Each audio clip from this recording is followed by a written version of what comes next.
Before I introduce our three speakers, I would like to say a few words in tribute to our President and the greatest peacetime Prime Minister this country has known.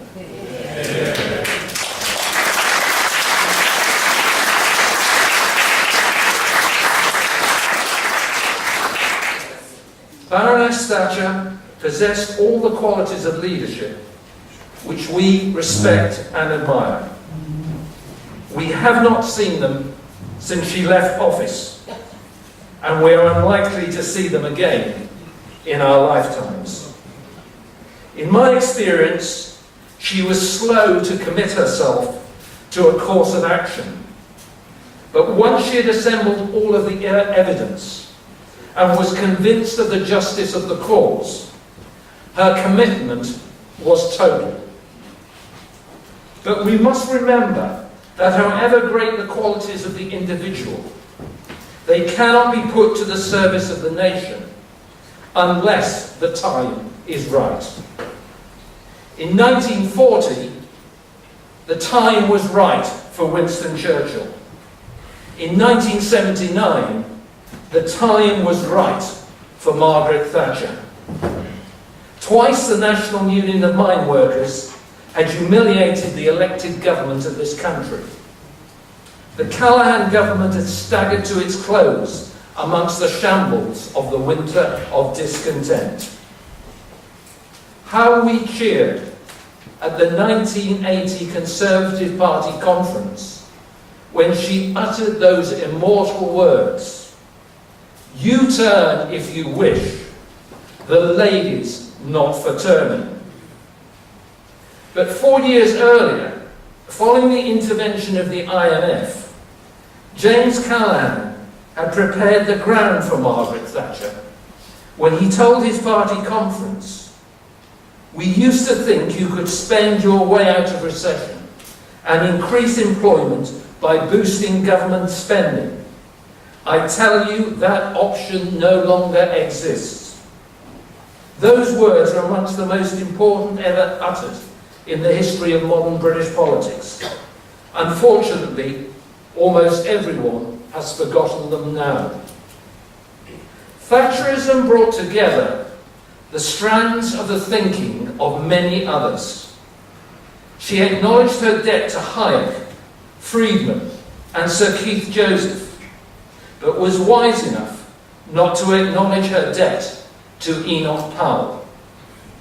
Power-light economics, the case for the smaller state with less government intervention, had been eloquently advanced for some 10 years before she became leader of the Conservative Party. Powell's adherents in the House of Commons rallied to her cause. By 1979, some argued that Britain was ungovernable. It wasn't ungovernable, it just wasn't being governed through parliamentary democracy. In 2013, Britain is not ungovernable, but once again, it is not being governed by the Queen in Parliament. Tonight's debate on immigration, I think, will illustrate this point. In 1990, Margaret Thatcher became the first peacetime Prime Minister to be removed from office, other than at their will or by a general election. The decision to remove her from office was taken because she rejected the views of some in the Tory hierarchy that more powers must be ceded to the European Union. The so-called broken bat speech by Sir Geoffrey Howe could not have made this clearer. In recent days, we have seen many clips on television of this speech. But I urge you, ladies and gentlemen, to read the speech in its entirety, because its arguments are totally flawed. It makes the case for Britain's membership of the disastrous exchange rate mechanism, and then it goes on to make the case for monetary union between multiple member states where economic convergence does not exist. Sir Geoffrey, you can now see how wrong you were. It then amazingly claims that Margaret Thatcher was a poor negotiator because she gave insufficient support to the flawed concept for the hard ECU. Baroness Thatcher once told me that her greatest mistake was signing the Single European Act. And she told me she did so because the Foreign Office told her that it would benefit our insurance companies. Margaret Thatcher was our greatest peacetime Prime Minister, not only because of her outstanding personal qualities, but because by 1979 the national mood was prepared to end 30 years of retreat and decline. As far as the European Union was concerned, her analysis was correct, but it only evolved during her period in office and afterwards. In the Bruges speech, she advocated a change of direction.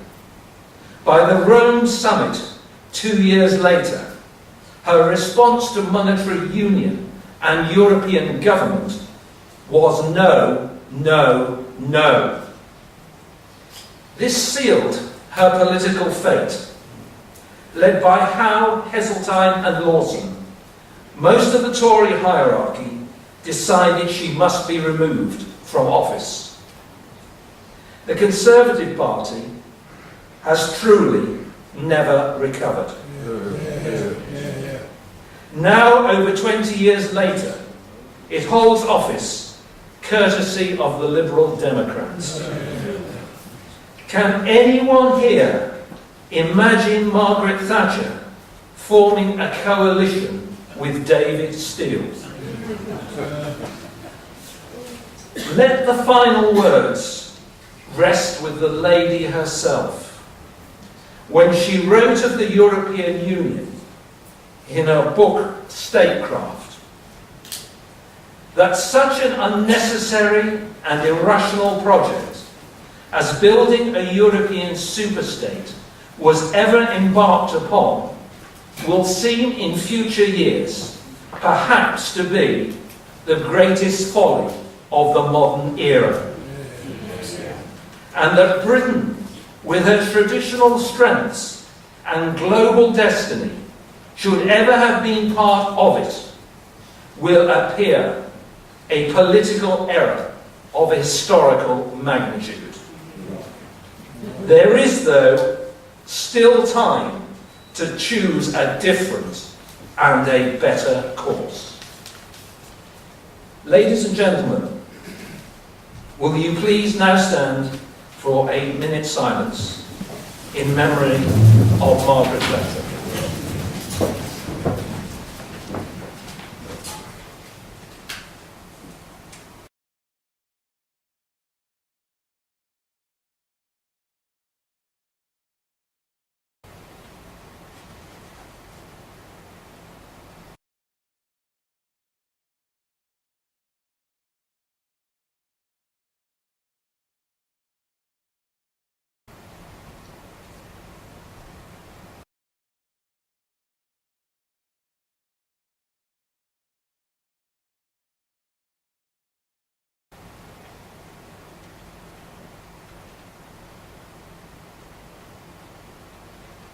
Thank you very much indeed, ladies and gentlemen.